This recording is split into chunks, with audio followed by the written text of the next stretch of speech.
일본을 중심으로 코로나19 확진자가 폭발적으로 증가하면서 방역 선진국으로 인정받던 우리나라가 또 한 번 위기에 직면했습니다. 코로나19의 전국적인 유행이 계속 확산되고 있습니다. 수도권뿐만이 아니라 전국의 17개 시도에서 모두 환자가 증가하고 있고 전국적인 대유행 위기를 앞두고 있는 엄중하고 심각한 상황입니다. 지난 2, 3월 대규모 희생이 발생한 대구, 경북 지역의 상황을 되풀이하지 않으려면 정부의 방역 지침을 준수하는 게 무엇보다 중요한데요. 사회적 거리두기, 단계별 방역 지침을 자세히 알려드리겠습니다. 코로나19 지역사회 감염 차단을 위한 사회적 거리두기는 코로나19 유행의 심각성과 방역 조치의 강도에 따라 1에서 3단계로 구분해 시행하는데요. 최근 3달 넘게 유지해온 생활 속 거리두기는 가장 낮은 단계인 1단계에 해당합니다. 정부는 지난 23일부터 사회적 거리두기를 2단계로 격상했는데요. 방역 지침이 어떻게 바뀌었을까요?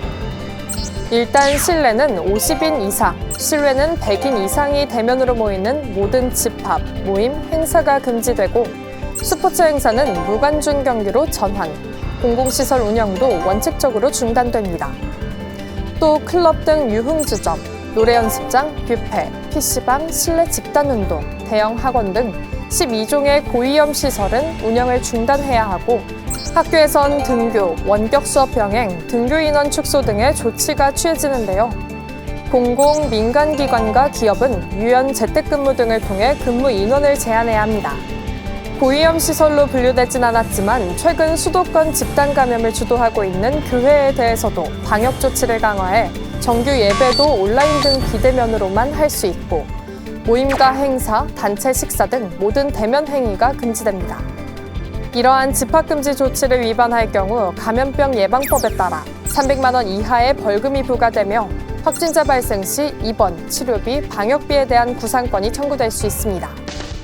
2주간 평균 일일 확진자 수가 100에서 200명 이상, 일일 확진자 수가 2배로 증가하는 더블링 현상이 일주일 내 2회 이상 발생할 경우 사회적 거리두기는 3단계로 격상되는데요. 3단계 조치는 더 강력합니다. 10인 이상이 대면으로 모이는 모든 집합, 모임, 행사가 금지되고 스포츠 행사도 전부 중단됩니다. 고위험 시설은 2단계 때와 마찬가지로 문을 닫아야 하고 학교, 유치원은 전면 원격 수업으로 전환하거나 휴교, 휴원해야 합니다. 공공기관은 필수 인원 외에는 전원 재택근무를 해야 하고 민간기관 기업에도 같은 방침이 권고됩니다. 다시 말해 사회적 거리두기 3단계가 시행되면 필수적인 사회, 경제활동 이외의 모든 활동이 원칙적으로 금지되는데요.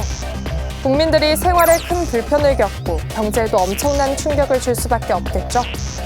사회적 거리두기 수준을 최고 단계로 올릴 경우 큰 폭의 역성장과 실직 대란이 우려되고 있는데요. 방역과 경제 살리기라는 두 과제를 놓고 무게중심을 잡아야 하는 정부의 고민도 깊어지고 있습니다. 사회적 거리두기를 3단계로 격상해야 하는 상황이 절대 발생하지 않도록 지금 당장 코로나19 확산세를 저지하는 게 중요한데요. 역학조사나 방역 조치를 방해하는 일들이 있다면 이렇게 엄중한 법 집행을 보여주기 바랍니다. 국민 개개인이 방역의 최전선이란 책임감을 갖고 사회적 거리두기 방역 지침을 잘 지켜서 코로나 2차 유행 위기를 슬기롭게 극복해야겠습니다.